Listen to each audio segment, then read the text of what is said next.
안녕하세요. 대한변호사협회 공인 산재전문 박준경 변호사입니다. 오랫동안 산재전문 변호사로 활동을 하면서 수많은 산재 사건을 다루었는데요. 그 중에서 재해근로자분들이나 사업주분들에게 도움이 될 만한 사례들을 선별해서 박변의 산재 이야기라는 제목으로 동영상을 제작하고 있습니다. 오늘은 그 72번째 시간으로 과로에 의한 급성 심장사와 행정소송이라는 주제로 이야기를 해볼까 합니다.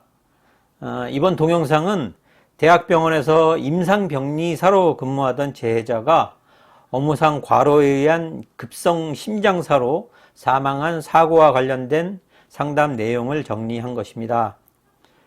서울에 살고 계시는 재해자의 배우자가 전화로 간단한 상담을 하신 후 사무실에 직접 방문하여 승소 가능성에 대해서 자세한 검토를 한 후 저희 법률사무소에 행정소송을 의뢰하셨습니다.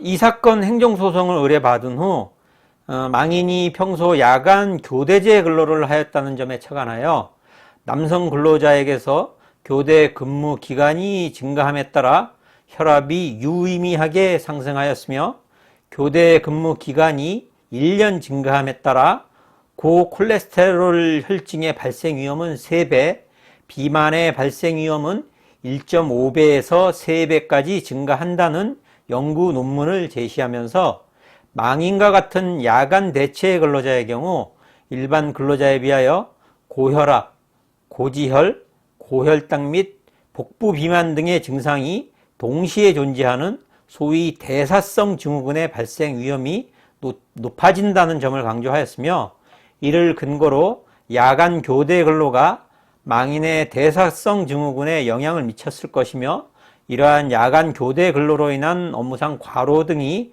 망인의 급성 심장사의 원인이 되었으므로 이 사건 재해와 망인의 업무 사이에 상당 인과관계가 있다고 주장하였습니다.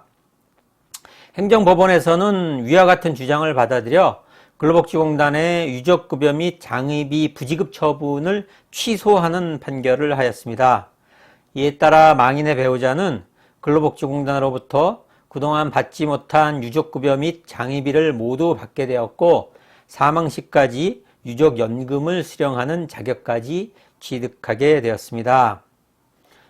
그렇다면 과로에 의한 업무상 재해가 인정되기 위하여 정해진 요건이 있을까요? 고용노동부에서는 뇌혈관 질병 또는 심장질환에 관한 과로의 유형을 다음과 같이 3가지로 구분하여 정하고 있습니다. 첫째, 발병 전 24시간 이내에 업무와 관련된 돌발적이고 예측 곤란한 사건이 발생하거나 급격한 업무 환경의 변화로 뇌 심혈관의 병변 등이 급격히 악화된 경우에는 급성 과로를 인정합니다.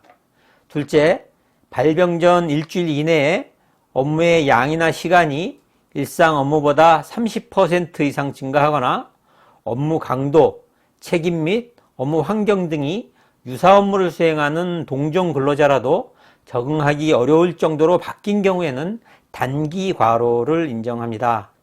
셋째, 발병 전 3개월 이상의 기간 동안 업무의 양, 시간, 강도, 책임, 휴일 휴가 등 휴무 시간, 교대제 및 야간 근로 등 근무 형태, 정신적 긴장의 정도, 수면 시간, 작업 환경 등을 종합적으로 판단하는데 기본적으로 12주간의 업무 시간이 일주 평균 60시간을 초과하는 경우에는 반증이 없는 한 과로를 인정하고 60시간이 되지 않는 경우에도 업무량이나 강도를 고려하여 장기 과로를 인정하게 됩니다.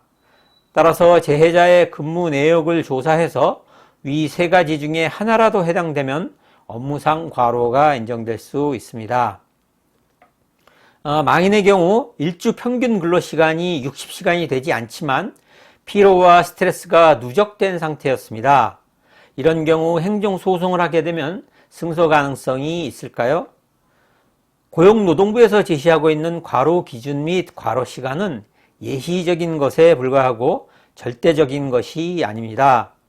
오히려 우리 대법원에서는 산업재해보상보험법 제5조 제1호의 업무상의 재해가 되기 위하여는 업무와 원인이 된 질병 사이에 인과관계가 있어야 하는 것이지만 이 경우 질병의 주된 발생 원인이 업무와 직접적인 관계가 없다고 하더라도 적어도 업무상의 과로가 질병의 주된 발생 원인에 겹쳐서 질병을 유발 또는 악화시켰다면 그 인과관계가 있다고 보아야 하고, 그 인과관계는 반드시 의학적, 자연과학적으로 명백히 입증하여야 하는 것은 아니고 재반 사정을 고려할 때 업무와 질병 사이에 상당 인과관계가 있다고 추단되는 경우에도 그 입증이 있다고 보아야 한다고 반시하고 있습니다.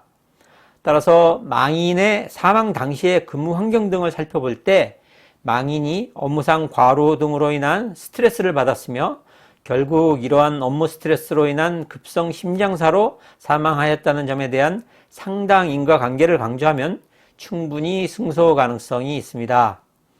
특히 장기간의 야간 교대제 근로자의 근로시간이 일반 근로자의 근로시간과 동일한 경우에도 과로 여부를 판단함에 있어서는 가중치를 두고 있습니다.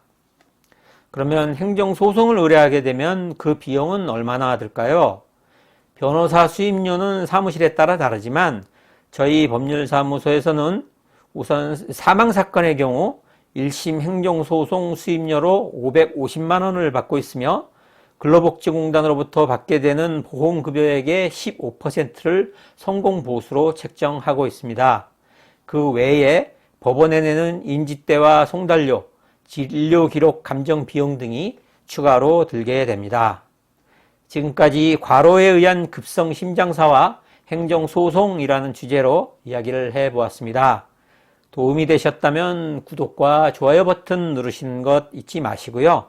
산재, 행정소송 등과 관련해서 추가적으로 궁금하신 점 있으시면 상담 전화로 전화 주시기 바랍니다.